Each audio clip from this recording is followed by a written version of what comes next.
Have you ever wondered why one diet seems to work wonders for one person while the exact same approach can leave another person feeling exhausted, hungry, stressed, stuck, or just overloaded? My guest today believes that we're probably asking the wrong question here. Instead of asking what's the best diet or thyroid diet, he suggests we should be asking what state is my body in and what does it need right now? Dr. Eric Balcavage is a functional medicine practitioner, co-author of The Thyroid Debacle, creator of the adaptive thyroid model and state-based medicine approach, and host of the Thyroid Answers podcast. He joins us today to explore why thyroid physiology may be responding to the overall state of the body and how factors like nutrition, stress, sleep, blood sugar balance, gut health, and exercise can all influence that state. So if you've ever felt like you're doing everything right and you still aren't getting the results you hoped for, I think you're going to find this conversation thought-provoking and also reassuring. It's going to be a great show, Thyroid Thrivers, so stick around. Hello, Thyroid Thrivers, and welcome back to another episode of the Thyroid-Healthy Bites Podcast, with bi-weekly episodes dedicated to helping you eat well, live well, and feel well. I'm Ginny Mahar, a functional medicine health coach, cordon bleu chef, and your thyroid health and cooking coach. So if you're ready to get inspired, informed, and empowered with thyroid-friendly food and lifestyle topics, expert interviews, and tales from the healing journey, you're in the right place, friend. Let's dig in. All right, everyone, welcome back to Thyroid Healthy Bites. And Dr. B, hello. It's so great to have you back on the show. Excited to be back on. It's been a while since I've been on your show, so I'm happy to be back. Yes, you were on the show last, episode 32. We talked about your book, The Thyroid Debacle, which is amazing. I highly recommend that to the listeners if you don't already have that. And I've been really excited for this conversation because it sounds like your thinking has continued to evolve and expand since then. And I'm really eager to hear about, what this state-based medicine philosophy is. When you first said that, I immediately thought, okay, what is that? Because it's not a term I think most thyroid patients have ever heard. So how about we jump right in and start there with the big idea? What is state-based medicine? How does it change the way that we think about hypothyroidism and Hashimoto's? Yeah. So I think the idea to first understand is that generally when we go to a physician, the physician's assuming that everybody is essentially in a healthy state and they have this problem, and I'm going to give them a drug, a medication, a treatment, and that's going to fix them. And I wish that was true. Okay. But the reality is most people who are in a very resilient, healthy state generally don't complain of lots of signs and symptoms and conditions. So this is probably, it's not really the reality of what's going on. How I look at things is that we operate in different phases, and the person who's generally very healthy, can take on lots of stress, easily recover, is a person who's probably in a very high state of health or a state of what I call resiliency. And they can do pretty significant levels of exercise. They could be sleep deprived for a day or two, but they bounce back pretty quickly. This is usually not a person who is struggling with any health conditions. They typically don't have a thyroid condition. They don't have an immune condition going on at the, currently. They don't have high blood pressure. They don't have high cholesterol. Their blood labs look generally pretty good. Very, very tolerant of stress and strain they put on their physiology. It doesn't mean they don't get taxed. It doesn't mean they don't strain their system, but when they really do stress their physiology, they recover very quickly. And I think that's a sign of resiliency. Not that we can't exhaust somebody or really deplete them, but how quickly they can recover. So that's the one state I think we operate in. The other state, and I talk about this a lot in the book, The Thyroid Debacle, is this overloaded state where our physiology is primarily in a protective defensive physiology. And we call that that the cells are operating from a cell danger response. The cells perceive threat, they perceive danger, and essentially what cells will do in that situation is dramatically downregulate the metabolism of the cell and shift any available energy towards protection. And I talked about the kind of the healthy and the kind of the cell danger physiology and state in the book, but there's a middle state that I think most of us live in, and that's the strained state. And this is important to understand, because a person who's in a strained physiology, there's many times, and I think it's more of a continuum. So early strain, late strain, it's kind of how I differentiate it. But somebody who's in early strain, what's really happening to them is that the demand on their physiology is starting to become equal to or greater than the available capacity. And so their activities, their daily activities, the work, the relationship issues, the physical activity, the things that they do every day, they're getting by, but the body is essentially having to slow down certain systems, steal resources to get by. And we can do it. It's kind of like a checking account, right? So if my monthly bills are coming in and I don't have enough in my checking account, I can steal it from my retirement account or my savings account to get by. And I'm getting by. I look good. I got my new Corvette. I'm driving my Mercedes and my house is beautiful. But behind the scenes, like, I'm really starting to struggle here, right? And it's starting to put strain on the finances. And in life, we do the same thing. We do a lot of exercise. We got work stress, family stress, all these different stresses. And many times we're doing things we think are healthy, right? We have these healthy habits. I'm doing 2 hours of strength training per day or physical training per day. And then I'm doing sauna and I'm doing cold plunge and I'm doing all these healthy things. And we think that those things are all great for us, which they can be if we have capacity, but many times we're in strain. So they're all things that create demand. They create more need for oxygen, for antioxidants, for micronutrients, for protein, for amino acids. And so if we do these things in a strained physiology, many times they just add to the strain. So I think for most people, we're operating either in a resilient state, a strained state, either early or late strain, or an overload. Most of us are somewhere in that strained physiology.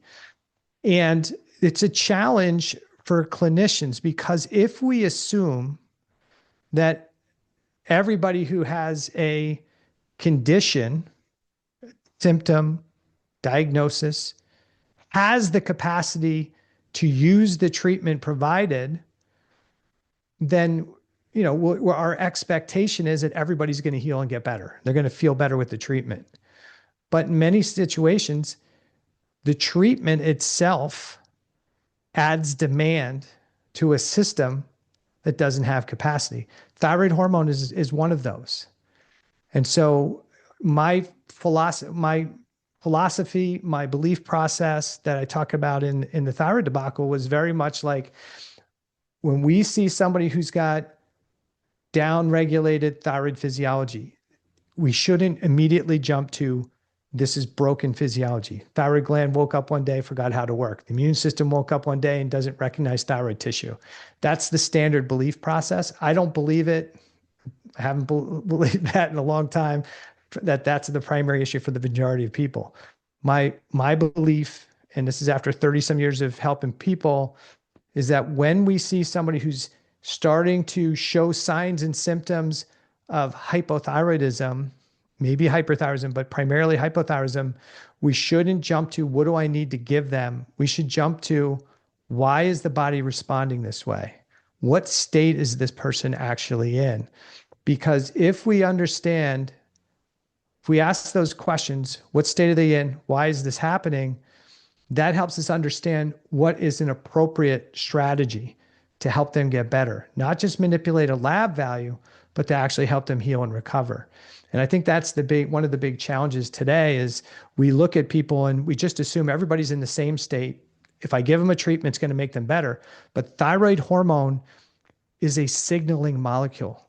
Mm-hmm. Thyroid hormone signals to the body, signals to the cells. When thyroid hormone levels are normal or high, it tells the body there's sufficient oxygen, there's sufficient nutrients, there's sufficient resources to increase metabolism, to repair, to make amino acids into peptides, into proteins, to make healthy cell membranes. Hey, we've got plenty of resources. Therefore, and thyroid hormones that signal to say, let's tune up the capacity, let's start building, making stuff. And when we don't have capacity, because we're under stress, because we're under strain, when we don't have capacity, I think the body adaptively decreases thyroid conversion, T4 to T3. Unfortunately, it results in signs and symptoms, but that's the body's protective mechanism. And if that stays for too long in that strain state, and as we start moving from strain into overload, that's when we see more immune system upregulation, more damage to the gland, more aggressive downregulation of metabolism, not because the physiology is broken, but because the body is trying to protect itself. There's limited capacity. It's trying to slow down physiology. Okay. I love this. This is it just all makes so much sense.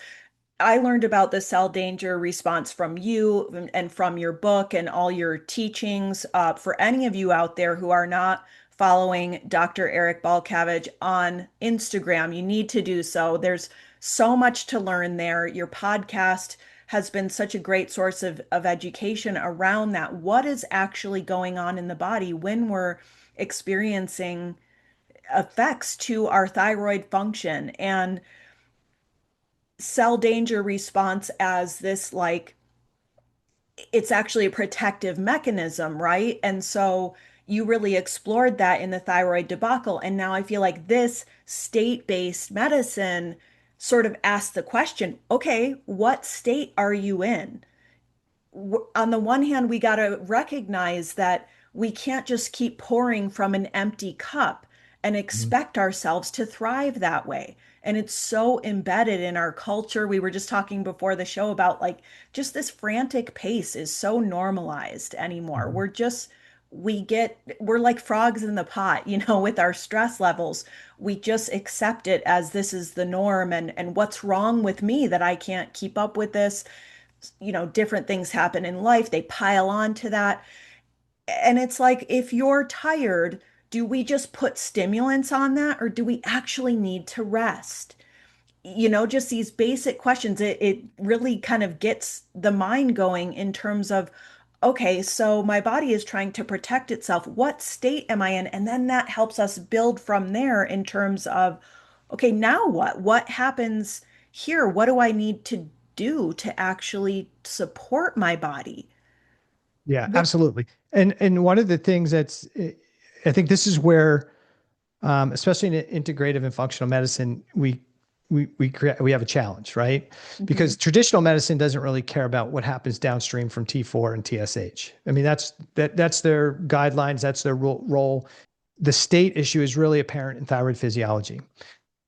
There are people who get thyroid hormone support and do fantastic, right? There are people who get thyroid hormone support and do better, and then they start to accumulate more signs and symptoms. mhm, There are some people that get thyroid support and immediately feel worse, especially when we're talking about T3 medication.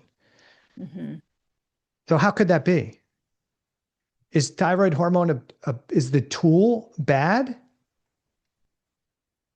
or is it something about the individual? And this is where I had to start really thinking from this kind of state-based medicine perspective. Like, okay, why are tools bad, or are we applying tools to somebody who's not in a state to be able to use the tool? Mhm. Okay. And once I realized that, I was like, okay, that's really the bigger issue here, is that we're putting a hormone into the body. If somebody has lots of resiliency, they have healthy diet, healthy lifestyle, something happened, there was damage to the gland for some reason, but generally they're relatively healthy. You put T4 into the system, they're going to feel good, they're going to function good. They have sufficient T4, they're converting it to T3 at optimal levels. They feel great. But you can give it to that next person. They're like, okay, at that 25 micrograms, it made me feel better, but I don't feel good now. I'm not feeling as good anymore. Well, why didn't it last? This other person, you gave him 25, it was good. And so then they go from 25 to 50, 50 to 75, 75 to 100. Like they keep ratcheting it up, chasing the high. What is Mhm. going on there? That's a person who's probably in chronic strain because we're giving them thyroid hormone that their body was adaptively not producing because they didn't have the capacity to have a higher level of metabolism. We gave them some, it pushed the physiology. It gave them more energy. They feel a difference. The problem is when you increase thyroid hormone, you increase metabolism, which sounds great on paper, right? Everybody thinks, hey, I'm going to lose body fat. But what you do is you push more energy production. But when you make more energy, there's a cost. It requires more oxygen. It requires more micronutrients. It requires more antioxidants. And if you don't have those things, then you get a short-term high and then you've depleted yourself more. So what Mhm. do? When you don't feel as good, you go back to the same person and say, hey, that drug made me feel better. And what do? They give you more. And it feels good. You get the high, but it depletes you. And then you're back for more. Mhm. This is like how we create drug addicts, right? Yeah. Now, no offense to anybody, but this is what happens. So I think that's what happens. T3 can do the same thing. As a matter of fact, it could do it a little bit more dramatically because it is the active hormone already. Mhm. So that's the person who's typically in chronic strain. But the person who's in overload, they have no capacity left. Their checking account is empty. Their savings account's empty. You start pushing the physiology in that person, and immediately they're like, I feel worse. How could you feel worse? Your TSH is high, your T4 is low, you're right? They feel worse. You give that person T3, look, your T4 is normal, but your TSH is normal, but your T3 is really low. We're going to optimize that. We're going to give you T3. Immediately they feel worse. I feel anxious, anxiety, brain fog. I got hives, I got itch, they feel, and somebody's like, I took it, it made me feel great. Well, it did. You were in a different state than this person. Mhm. So when we understand the state, like what state is this person in, then we can understand why one tool that worked for somebody else doesn't work for this person. And whether that tool is a thyroid hormone, T4, T3, armor, whether it's bioidentical hormones, estrogen, testosterone, progesterone, or whether it's a gut protocol or a thyroid or a liver detox protocol, or something as maybe benign as magnesium, and somebody says, I can't take that. I'm allergic to that. I have a negative reaction to it. The tool is not the problem. It's the state the tool is being applied to. Can the Mhm. body tolerate that extra magnesium? And I'll say one more thing on that thing, and then I want you to jump back in.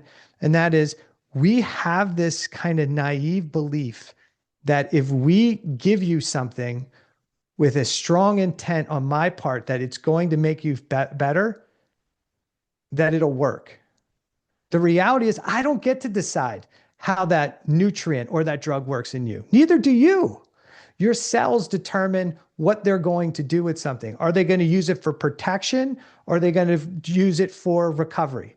That's based on the state of the cellular physiology. If the cellular physiology says I'm under threat and I'm under danger, you may take a micronutrient and instead of it going down a pathway that's going to be support an antioxidant pathway, it could go down a pathway to create stimulation of the body in defensive and a pro-inflammatory state. Not because it's a bad thing, because it's just because that's the state of the body. And that's what Navio in his paper, in his diagrams, he had, hey, under health, in a healthy state, vitamin D does this. In an unhealthy state, vitamin D does this. Right. So he showed that through his paper, but all of that is state based. And that's why I think it's so important when you were doing the intro, like, why does the diet work for some people and not for the other? Mhm. Depends on their state. Yeah, diet was one of the first questions that popped into my mind while you were just explaining that piece of it. Like, okay, you're giving more thyroid hormone, that's going to increase the metabolism, and that comes with that cellular demand, a higher antioxidant demand. What happens when someone isn't necessarily eating in, a way that is going to support them on a cellular level, where they're not eating a diet rich in things like antioxidants and phytonutrients. But you're also adding another layer of that, saying maybe that's not even enough. It may not be enough. Many times we need to understand the state so we can make the right decision. And when we talk about like, okay, what's the right diet for this person? What's the right nutritional support? Maybe the first thing that we need to do isn't to give them anything. The first thing we need to do is create space and capacity. And so Mhm. many times that means Mhm. taking away their intensive exercise, taking away their high fat diet, low carb diet, taking away their thyroid hormone or reducing their thyroid hormone, reducing their hormone replacement therapy, reducing the things that are creating excessive demand is often the Mhm. first step, not pushing more demand, which is often what happens. We see somebody who's tired, fatigued, and they're not exercising. We say, you just need to exercise more. Mhm. Well, they're tired and fatigued because they can't make energy efficiently. So if they exercise, are they going to have the capacity to exercise? Well, their body will figure it out. It'll start driving catecholamines and stress hormones to make glucose so they can do what they got to do. But then what's going to happen? They're going to crash when they get home, and it's going to take them 4 days to recover. So Mhm. if they recover, right? Do they actually have the capacity to recover from that exercise? So that's why I think we almost have to look at everybody through this kind of idea, this concept of the state. That's the first thing we need to understand is what state is this person in? What can they tolerate? And how do I initially create at least a little bit of space, a little bit of capacity so they're not in this high threat state and we can move them where there's some residual capacity where they have a chance to start to heal and repair. Mhm. And we often don't do that. And Yeah. we do the very opposite, especially like, I don't know how often you see it, but I see this way too often. And this we were talking about offline is I have a client who exercises aggressively every day, high work demand, self-employed, travels a bit, exercises all the time. And that life and lifestyle created hypothyroidism. And their thyroid physiology slowed down. They got on thyroid hormone, gaining weight because thyroid hormone's not working, right? It's actually increasing demand. It's not fixing their thyroid physiology. It's just increasing demand. It's telling the body, okay, we can turn it all back on again because there's more thyroid in the system. And so what happened? She depleted herself more signs, more symptoms. And how did she manage to maintain the thing that many women are most concerned about is body weight and body image? She started calorie restricting and low carb. Mhm. Well, that sounds good, right? There's a lot of people stand on stage and say, go low carb, keto-ish type diet. It's the healthiest diet for you, whatever. It is if you're pretty healthy and you can burn fats as a fuel efficiently. But there's a whole bunch of people under stress physiology. When you're in chronic strain or overload and you're in primarily defensive physiology, you're not burning fat as a fuel. Mhm. You're burning glucose.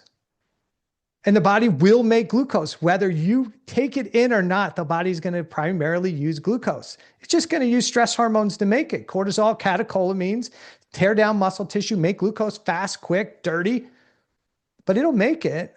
So in that person, they want to do a low carb, low calorie diet to offset the destructive kind of life. It's not really destructive lifestyle, but it's an over demanded lifestyle with Mhm. limited capacity.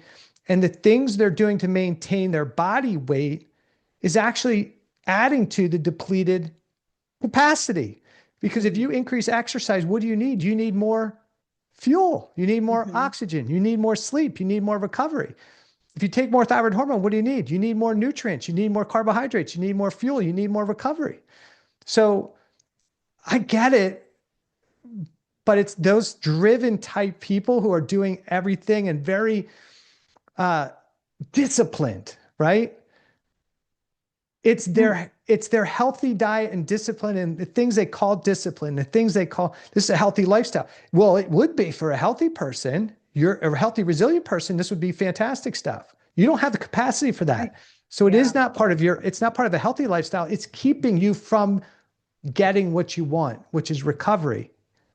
But I don't want to gain weight. Well, like, okay, but you can't exercise like this and under fuel. Mhm. You're going to maintain a weight, but you're not going to maintain a healthy body. You got to Mhm. pick one. At some point, Once they've got recovery, yeah, they'll go back to a normal body weight.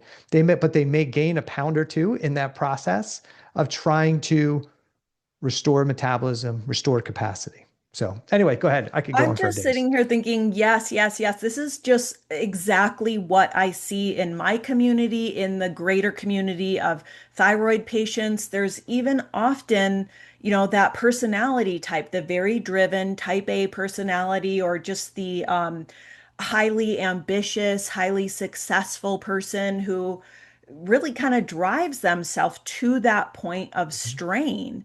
And one theme I keep hearing from you is, it's about I always call it the TSL, right? Your total stress load. What Mhm. is the total stress load on the body? And that doesn't just include what we might think of as negative forms of stress.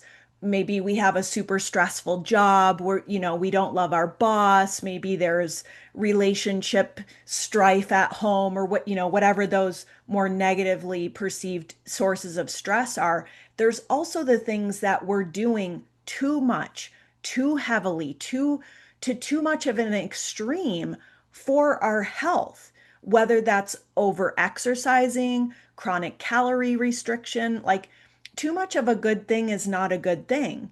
And also, I think so many of us struggle with maintaining a healthy weight, a weight that we feel is, culturally acceptable or whatever. We want to, be able to wear the cute clothes and like the way we look in pictures and all of that. And there's nothing wrong with that. But we forget that weight is just one metric of health. And sometimes we do a lot of unhealthy things to ourselves to get to this certain number on the scale. So I really am hearing that from you in terms of too much of a good thing is not a good thing. And we have to really look at that total stress load, both in terms of good forms of stress and bad forms of stress. And there's such a push and so much information out there, so many different gadgets and programs and gimmick diets and things like that that people are using to, even pharmaceuticals, to attain a certain physique or outward appearance of health. We got to pause and ask ourselves, what state is this putting my body into? Am I just layering on and on and on more and more stress, so that total stress load is tipping us into that cell danger response? Yeah. I, I think it's hard for people to understand that things that they have been told are healthy could be problematic. The reality is stress and strain, right? You can, and I think this is an important point too. There are people who put a ton of stress on their body, but because they have capacity, they can manage it. Mhm. But if we continue to put stress on the physiology, and we're not getting appropriate nutrition, appropriate rest, appropriate recovery, right? Appropriate social engagement, like all that you and I both kind of talk about the same thing, these kind of Yeah. fitness factor pieces, right? Hmm. Um, we think we handle more and more stress as we're declining. We're not handling more stress. We actually have less stress on our physiology. It's just creating more strain. Strain creates the symptoms. Hmm. Stress is what impacts the physiology, like, is that we're confronted with. Strain is what the impact on the physiology is. Because somebody can scream at me, that's stressful. But if I don't, I'm fine. If I just laugh it off, it didn't create any strain on my physiology. But was it a potentially stressful situation? Absolutely. Having somebody screaming at you, yeah, it could be stressful. But if I've got great capacity, doesn't impact, like, I could not laugh it off. But Hmm. if I'm struggling with capacity, if I'm strained already and you start screaming at me, my capacity is going to go quick and I'm going to respond from a strained Hmm. physiology, right? Now it bugs me. Now I'm angry. Now my blood pressure's up, right? Hmm. It has a Right. different impact. So we also have to be a little careful, I think, with language. I'm not correcting it. I'm just, because I just wrote, this is what the Yeah. book I just wrote about is all about. It's not the Yeah. stuff as much as it is the strain it creates. And that's Uh-huh. the issue, because you see people who are really struggling. they sit on their couch or they get up for a walk. It exhausts them. You're like, they're not doing anything. Like they say they're overloaded, but they're not doing anything. So they don't have stress on their physiology. They do. They have stress on their physiology, but it could be very minor, but they're so depleted, there's Hmm. not even capacity to deal with the smallest stressors on the system. Does that make sense? Yeah, yeah, absolutely. Yes. So Because it's really it's bio individual to where the person is and their capacity, their resilience.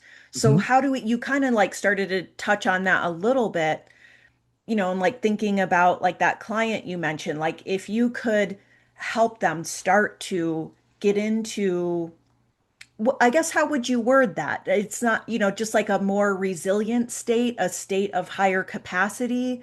How do you go about helping people with that? yeah, it's for some people they get it almost right away. A lot of times I'll use the whole bills and checking account analogy. I think a lot of people Okay. understand that, right? Hmm. Um, if you're in a resilient state, I got lots of cash, right? Tons of cash. I want to buy a Lamborghini. Okay, a couple $100,000. I empty my checking account, pay for it. But I got so much money in reserve and so much money coming in. It's a drop in the bucket, right? I could buy another Lamborghini tomorrow. That's a resilient person financially.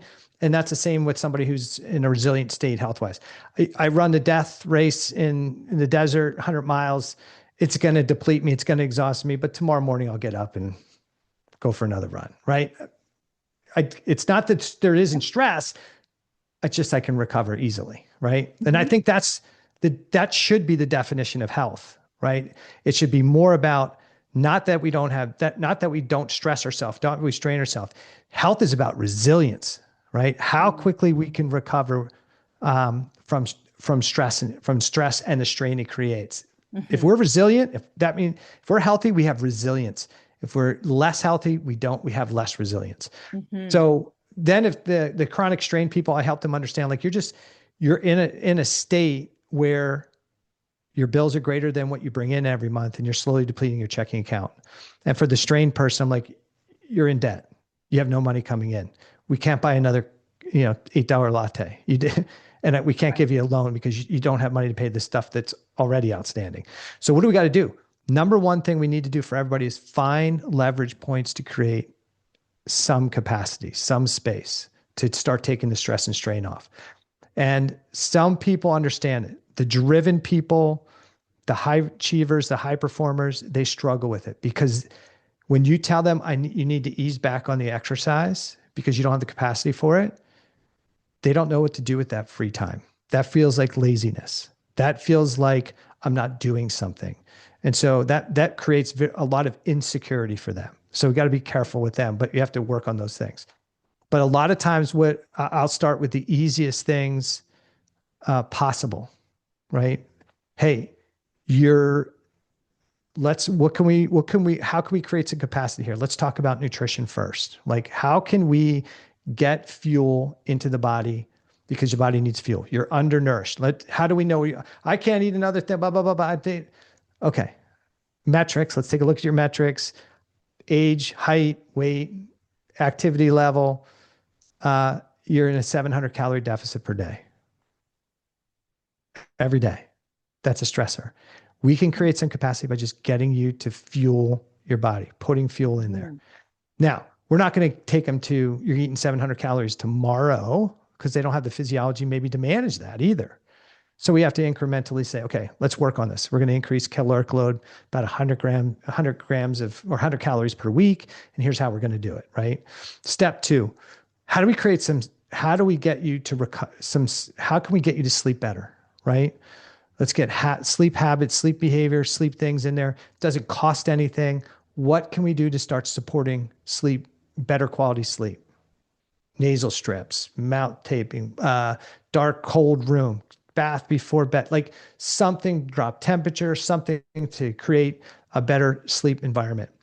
Mhm. Then I'll definitely look at uh, physical activity. What are you doing or not doing that can create some capacity? Okay. Many times people are overtraining. Like a woman, she's done fantastic. but she had gone to somebody to optimize her sex hormones, optimize her T4, optimize her T3, optimize all this stuff. And she's a wild woman. Like as soon as she would get on the call, blah, blah, blah, blah, blah, like, I mean, just going crazy. And I have lots of these, but how do we create capacity for her? One of those things we had to do is like somebody's tried to optimize your lab levels as if you are in a resilient state. Mm-hmm. You are not. Your thyroid lab levels were optimized for the state you were in. So one of the first things many times I'll do is you got to reduce especially if they're on T3 medication, you don't have the capacity to be taking 30 micrograms of T3. You have to start weaning back on that. Now, I don't prescribe, but that's the things these are the suggestions I give their prescribing physician. I think, and that's I probably should touch on that now. For anybody who's listening, it's one of the first things when you get diagnosed with hypothyroidism, the first thing you should ask is probably what's going on in my life, my lifestyle, my habits, my behaviors, my rhythms. What am I doing on a day-to-day basis that allowed for this to occur? And I don't want anybody to think don't want to blame. Most of us are doing a ton of stuff and not recovering.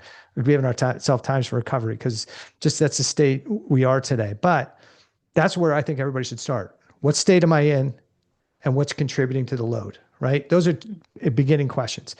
And if you think about that and think of that, your thyroid physiology regulates to the state you're in. That should have you have a little bit of pause. It doesn't mean that you don't need any thyroid hormone. That's not what I'm saying.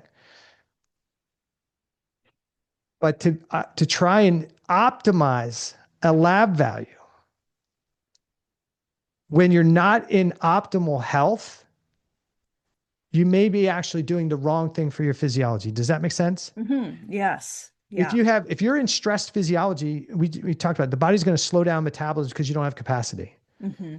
So when we look at somebody and we go, okay, we fix their T4 with T4 medication, but their T3 is below optimal or out below the lab range.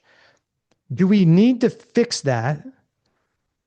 Or should we be looking at that and saying, the body's not converting that on purpose?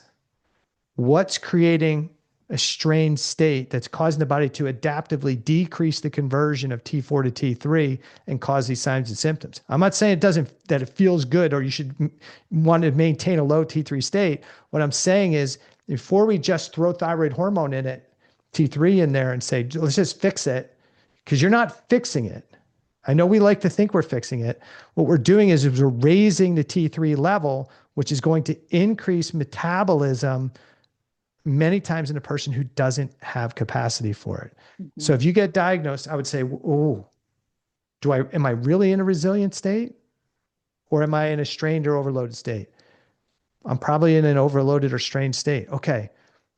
Then do I want to push the metabolism harder? Probably not. What's the least amount of hormone I need to get by?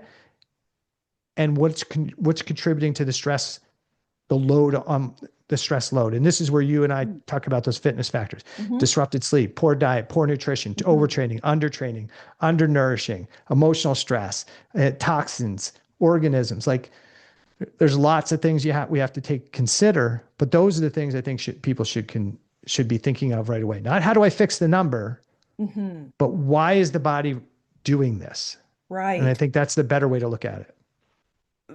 Let me know if I'm, hearing this correctly. I'm glad you talked about that because I wanted to ask you about, okay, well, where does medication come in here? What's your kind of stance on Mhm. that, and how do we weave in this state-based awareness Yeah. into that factor? And what I kind of hear you saying is it's not about not taking medication or medication is bad. It's let's first evaluate the state that you're in Mhm. and the amount of strain, and what can we do to try and address that with your what you call fitness factors, what I call the 8 daily rituals of thyroid healthy Mhm. living. But there's a lot of overlap there, right? Like great Mhm. minds think alike, I guess. But Mhm. just those food and lifestyle factors, a lot of them Mhm. are food and lifestyle factors that can move the needle for people. Am I getting that right?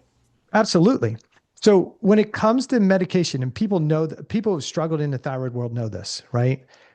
Their doctors trying so hard to optimize a TSH, right? And they may say, okay, you're in an optimal range now. You're like, but I feel overstimulated. Nope, you're good. I have anxiety. I have Mhm. insomnia. I have histamine issues. I got rashes. I can't sleep at night. Hmm. Yep, but you're optimal. No, no, they're Yeah. not. And Yeah. there's other times when people, their TSH is maybe just outside the lab reference range, not the optimal range, outside the lab reference range. People are like, this dose of T4 feels good. More feels worse. Hmm. Nope, we've got to push it into that number. So for me, if somebody has hypothyroidism, the things I'm most concerned about is there enough total T4 in the circulation? Now, most people focus on free T4 because they're like, that's the only thing that matters because that's what gets free. But that's only if you're in a manipulation model. If you're in a lab optimization model, free T4 is all you care about because that's you're trying to get it into a range. But if there's enough total T4, but then free T4 is low, we should ask a better question. Not how do I how much more T4 do I have to give to get free T4 in a normal range? Because many times you may have to over medicate with T4 to get the free T4 up. So what's causing the free T4 level to be low, even if somebody has enough total T4? If they have excess estrogen in the system, if they're on uh, hormone replacement therapy. But number one, inflammation will increase the binding globulins. Hmm. And is that a mistake? Did the body make a massive mistake by having inflammation increase binding globulins? I don't think so. If there's inflammation, what is that? That's a danger signal telling the body we're under threat, slow down the metabolism, and that's the whole point. So Hmm. if I want to make sure that the person has sufficient levels of total T4, that Can to me I is the most important. Go ahead. can I ask you to just define the difference between free T4 and total T4 for the listeners? Sure. Total T4 includes what's bound to a transport protein and what's off that transport protein. So thyroid hormone is made or absorbed if you're taking medication, and it gets bound to transport vehicles, albumin, thyroid binding globulin, transthyretin, and it is then those are like Ubers that carry it around the body. Then, as it gets to a tissue, gets to a cell, the thyroid hormone that's bound can be released. Now, there's discussion as to what causes it to be released. Is it pH? Is it temperature?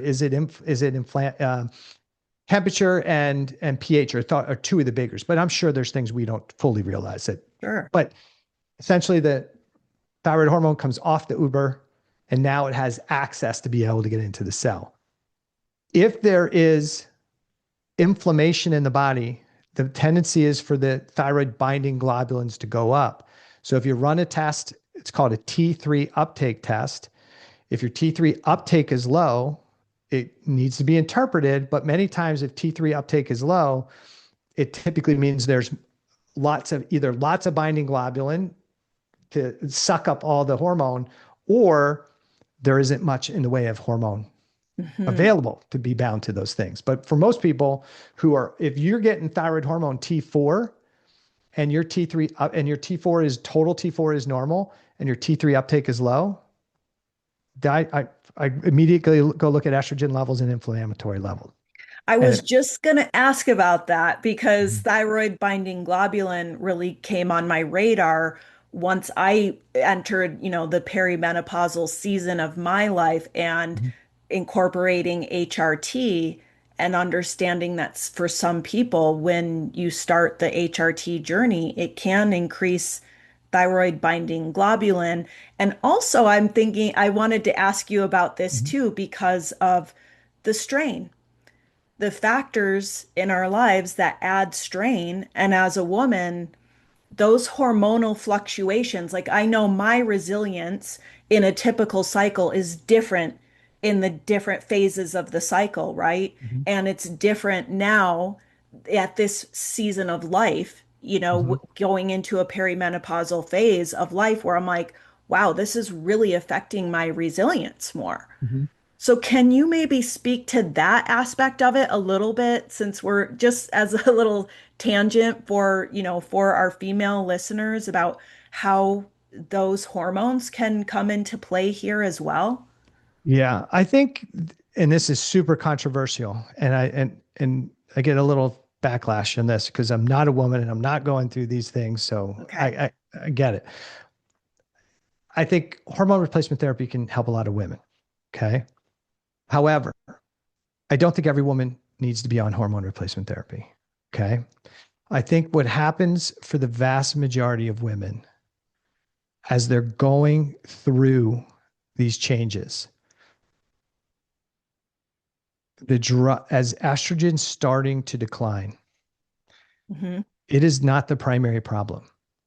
Women are designed for their estrogen levels to drop as they go from an ovulating female to a non-ovulating female. Think what happens. Estrogen's a primary driver of mitochondrial function. Thyroid hormone's a primary driver of mitochondrial function. And if for many women, they're already under some type of chronic strain. There's already some low grade inflammation. There's already some downregulation of thyroid hormone. Maybe they've already been diagnosed with hypothyroidism. Maybe they're already on thyroid medication and they still have reduced cellular conversion of T4 to T3. So they have reduced mitochondrial function and they don't know it. So now they don't have one massive driver of mitochondrial physiology. Now, as estrogen declines, guess what we lose? We lose the other major driver of mitochondrial physiology, and it feels awful. And taking estrogen, progesterone, androgens can all help make you feel better. But keep in mind, hormone is a driver of demand. And one of the big challenges with hormone replacement therapy is what's appropriate.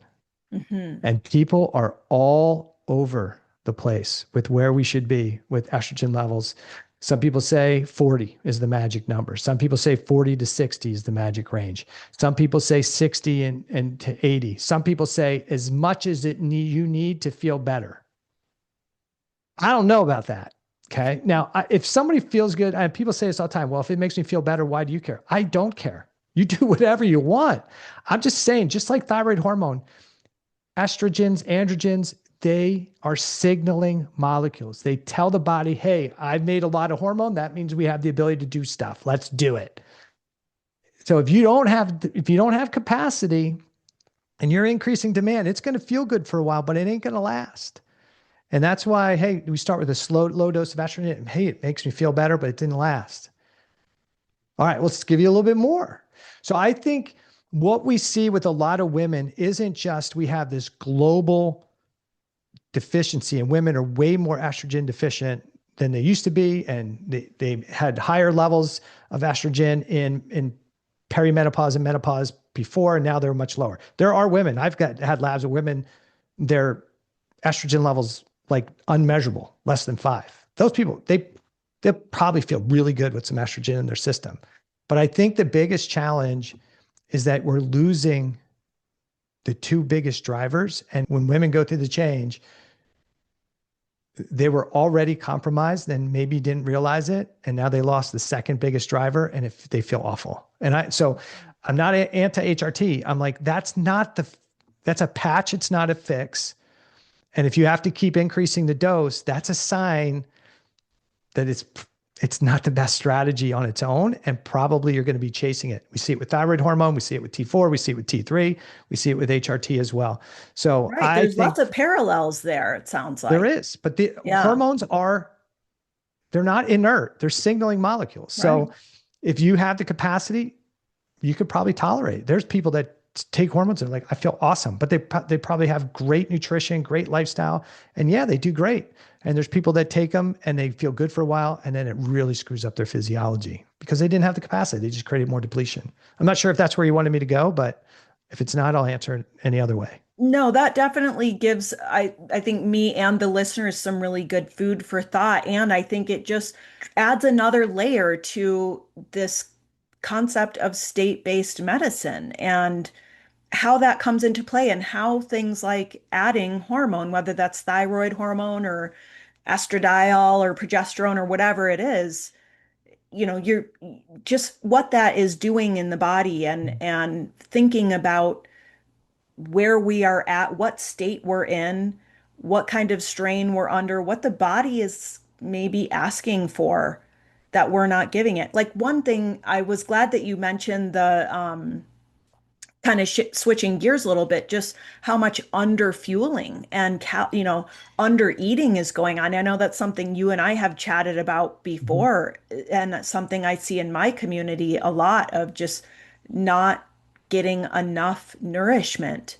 And I think that can expand into some of nourishment from our lifestyle as well, just with self-care, with rest, with finding those ways to regulate the nervous system and uh, foster some calm in ourselves and, create space for that in our lives. So I guess I'm curious because a lot of thyroid patients have just been told that, their symptoms are like just stress or your labs are normal and everything is fine. But this adds so much more, I think, nuance and complexity to it, which is a good thing. It's a positive thing to look at this through a more wide angle lens. Mhm. Yeah. Yeah, I think it helps people understand how their best friend can do the same treatment and have success, and why Yes. it doesn't feel good on them. You're not crazy. You're in a different Yeah. state. And Or why why someone might feel like they're doing everything, but why do I still feel stuck? Or why am I feeling like I'm going backwards the more that I do? Right, because they don't have the capacity the other person does, right? Right. So that I think helps somebody have that aha moment, like, oh, it's not that the tool's bad, it's not that exercise is bad, but I don't have the capacity to recover from that level of exercise if I'm doing it on a daily basis. I can't do it to that level right now because I don't have the capacity to recover from it. So then you can ask the next question. Do I reduce the exercise, or do I increase my rest, or do I increase my nutrition, or do I need to do all of those things? Right. Mm. But it's not, exercise isn't bad. Stress is not bad. Right. Hormones are not bad. It is, who are we giving them to? What state are they in? What do they have the capacity to handle? And that's going to determine the outcome.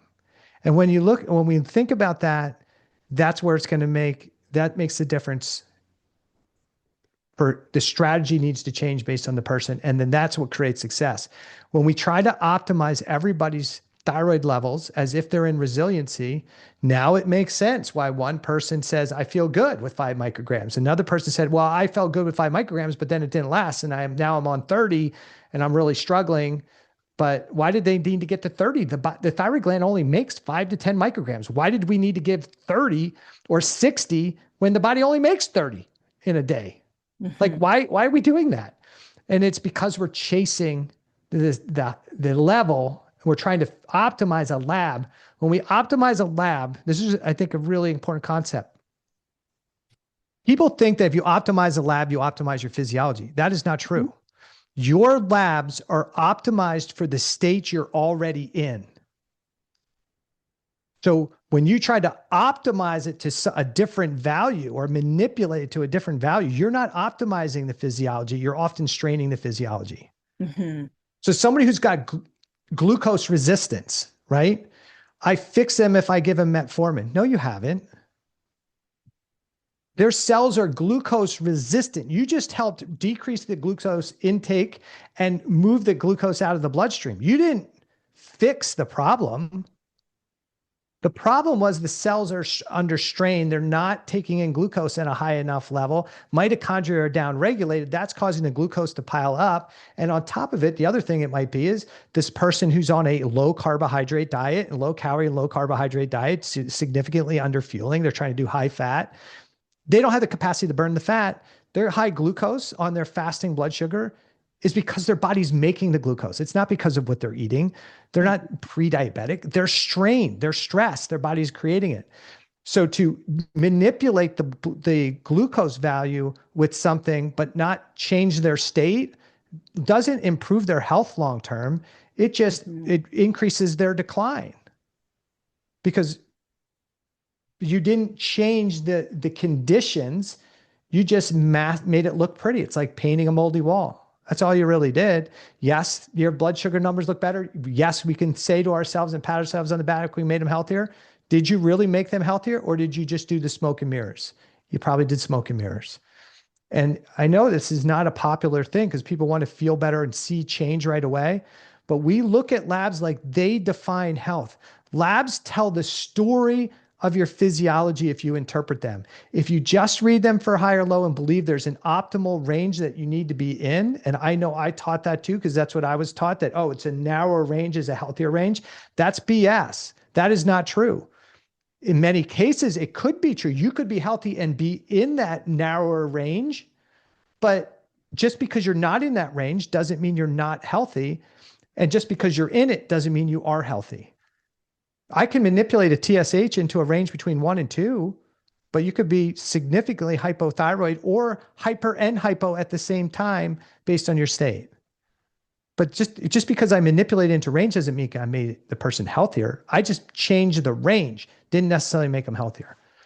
So how along those lines of thinking then should we be thinking about our labs? Is it because it sounds like it's more than just a matter of where we feel our best, or is that I kind of think how you feel is critically important, Mhm. right? Because a lot of times people get, I've got a patient today, I looked at their labs, right? So the patient's symptoms have improved about 50% in 8 weeks.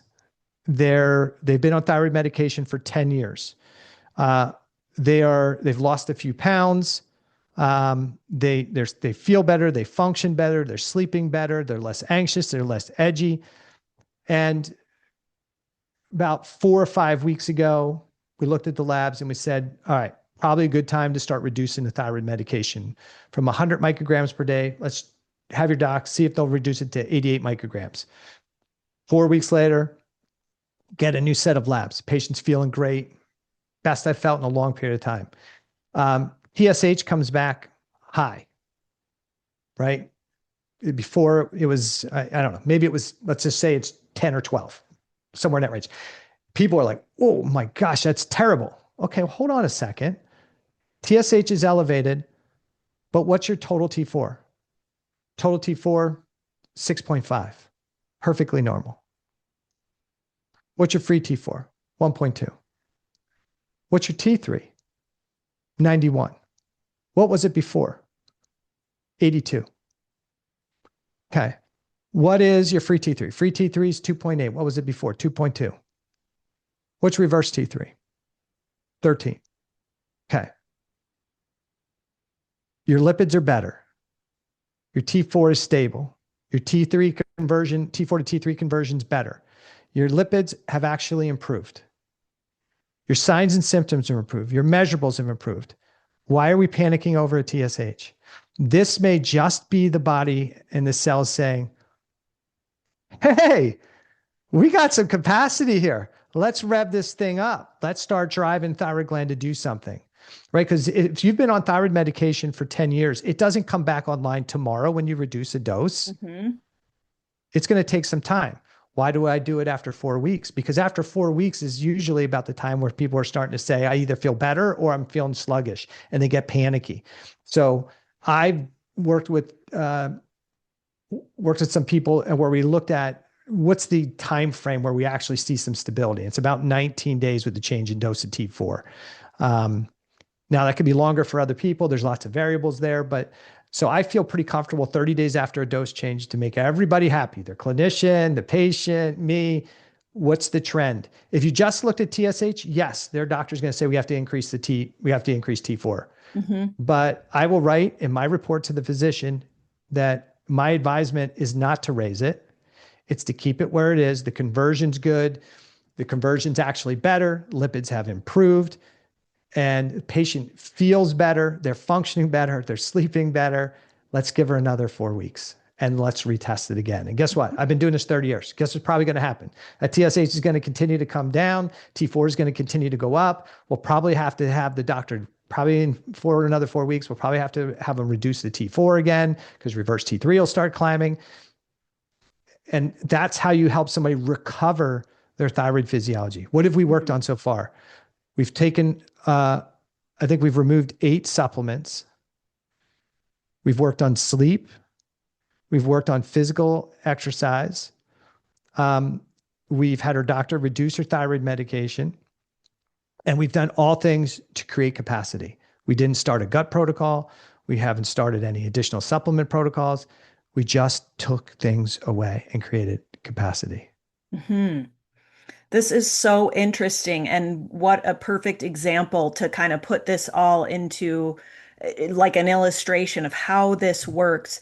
It also, I have someone in a very similar situation that I've been working with trying to get off medication. All the other levels are looking really good, but the TSH has been very high as she's come off of her levothyroxine. She's able to drop unwanted weight. Her energy's been good. All these other positives are happening, but the TSH is like, it sets off the alarm bells at the doctor's office. Is there also a lag time, do you find, as people are kind of weaning off of thyroid medication for those who are on that track? Do you see that often where it takes some time for the body to kind of Yeah, I realize do. it's okay that we've lowered this, external input of thyroid hormone? Yeah, you have to remember what TSH is.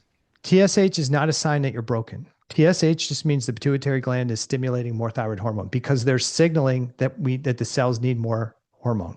Right. It doesn't mean you're broken. If you eat, your body's going to increase thyroid hormone production because it's going to say, "Whoa, we're starting to store fat. We got to increase metabolism," right?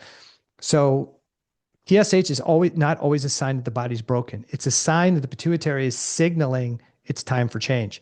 Matter of fact, when we see sometimes people with chronic or acute inflammatory conditions, what do we see sometimes? We see a normal or low TSH, even though they're not taking thyroid medication. And when we look at their total T4, not just their free hormones, but we look at their total T4, total T3, we see TSH is low, T4 is low, T3 is low, reverse T3 is low. What is going on there? The body is in a defensive pro-inflammatory state that's resulting in suppressed TSH. So nobody, people look, they go, "Oh, TSH is low. They must be hyper." Have you seen your client? Have you seen your client? They have all the signs and symptoms of hypothyroidism. Well, if they needed thyroid hormone, TSH would be elevated. Have you looked at the rest of their labs? No, I ran a TSH with reflex to free T4. TSH was normal, so we didn't have to look at the rest. I ran the rest of the panel. Their T4 is 3. Their T3 is 52, right? Like there's no reverse T3. It's 6. This is a person who, despite their TSH, probably needs some hormone just to create some stability. And yet, somebody wouldn't panic about the low TSH. And yet when it goes up, and that's the body saying, "Hey, we now have resources. We're less stressed. Let's kick metabolism up and let's Mhm. get this thyroid start working again." We start to panic. That's why we have to run comprehensive panels. If we want to recover thyroid physiology, you can't just run a TSH and free T4. You can't just run a free T4 and free T3. You have to know totals and free hormones, T3 uptake. Every thyroid marker tells the story. When you just run TSH and free T4, it's like ripping one page out of a book. When you run a full thyroid panel, it's like reading a chapter of a book. When you run a thyroid panel along with the rest of a comprehensive metabolic panel, now you have most of the chapters. Now you go look at health history, health timeline, labs, signs, other signs and symptoms, and now and your questionnaires of your fitness factors, and now you have the whole story. And now you go, "Okay, I know what it's about." But Mhm. people run TSH with a reflex to free T4 because that's what the guidelines say, and they think they know what's going on. They do not. They don't have a clue what's going on with most people. Just like if you ripped one page out of a book, you could read the page and say, "I know exactly what's going on because it's on this page." Well, yeah, You know it's on that page. You don't know the story of the book, and you could have the totally different idea of what that book is about because you didn't look at the whole book. Does that make sense? Absolutely. And it just really says to me and highlights why it can be so beneficial for us as patients to step outside the conventional box and expand our healthcare team to add our healthcare detectives like you, people like you who can really take a very fine-tooth comb to these labs, look at a wider, cast a wider net in terms of the data that we're considering in a person's life. And you're so good at that, Dr. B. This is why I love talking to you. I always learn so much, and you're so good at explaining things. I really appreciate you being here and explaining this to the listeners. And I'm so excited about your new your new book coming out and learning more about state-based medicine today. Can you tell us a little bit about the new book? Is that still under wraps? Yeah. So the new book it's called "Is This the Hill?" And it comes from that kind of that analogy, like, "Is this the hill you're willing to die on?" When Mm, people are overloaded, everything becomes the hill they're willing to die on. And um, so this book is helping people understand, I think, very simply and easily, this whole idea of resiliency, strain, and overload, and how that impacts our physiology and provides strategies for how to evaluate yourself and then strategies for starting to reduce the load. If people go to drericbalcavage.com /hill, they can get on the wait list. I think we're shooting for maybe the end of July, beginning of August for the book to be released. But if you go to the website, is that um, 2026 or yeah, 2027? yeah, the book is done. Audible's done. Um, Yay. so yeah, I'm just waiting for everybody to get my parts done. I'm just waiting for everybody else to say, yeah, they're ready to go. But yeah, it's been a great journey doing that. And I should say this, I appreciate the work that you're doing and a lot of like the health coaches are doing and trying to help people with the day-to-day pieces that really need to be done.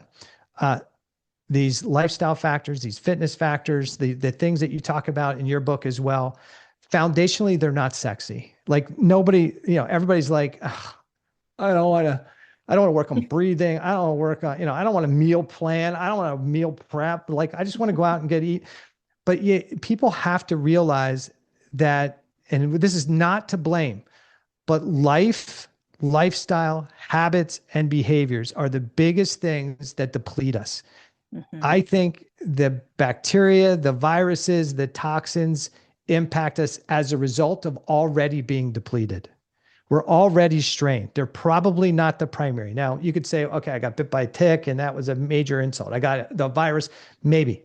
But can also make the argument that a very resilient person may get a tick bite and not get a Lyme infection. They may get exposed to a virus and never get sick, right? Mhm. So I think we spend a lot of times with the shiny objects all around us, the mold, the virus, the that. Focus on these things that Ginny talks about in the Thyroid 30 cookbook. Like, it's the things I talk about, the fitness factors. If you want to recover your thyroid physiology and spend less of your hard-earned savings, spend less time testing for every freaking thing under the sun, and focus on the things that almost cost you nothing to start addressing. We spend so much time jumping over dollar bills to pick up pennies and realize there wasn't even a penny. It was a piece of, it was a stone.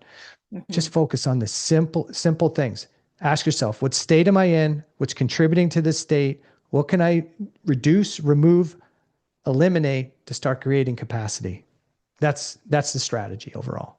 Yes. Yes. And these are the classics, right? The classics never go out of style. Mm-mm. Whether it's, breathing better, having a more active social life, sleeping better, feeding yourself well, all those things, they really do matter. And I know that's something you and I always jive on, and it's just always a pleasure to connect with you and have you on the show. So I really appreciate you being here today to share your wisdom and expertise with us.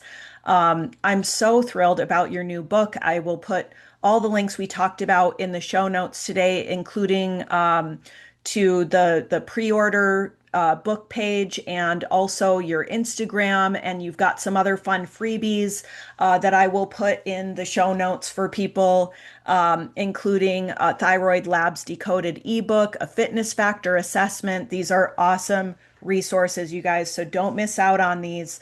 And Dr. B, just thank you for all the work you do to empower thyroid thrivers and to share your energy and efforts with this community.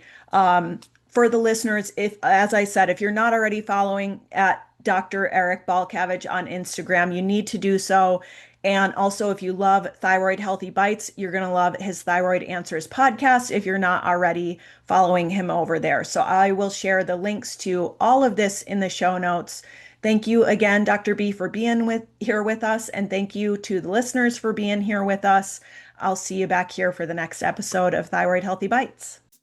Thanks so much for spending this time with me and tuning into today's episode of the Thyroid-Healthy Bites podcast. If you've enjoyed today's show, please don't forget to like, subscribe, or leave a review on your podcast platform of choice. Your support makes this show possible. For more thyroid healthy food and lifestyle inspiration, check out my free library of thyroid-friendly recipes and lifestyle content at hypothyroidchef.com and the Hypothyroid Chef YouTube channel. As we wrap it up, head to the show notes for information and links to everything we talked about today, along with the link to my free thyroid-friendly grocery guide download. I'm Ginny Mahar, your thyroid health and cooking coach, wishing you happy cooking, happy thriving, and the best of health. See you next time.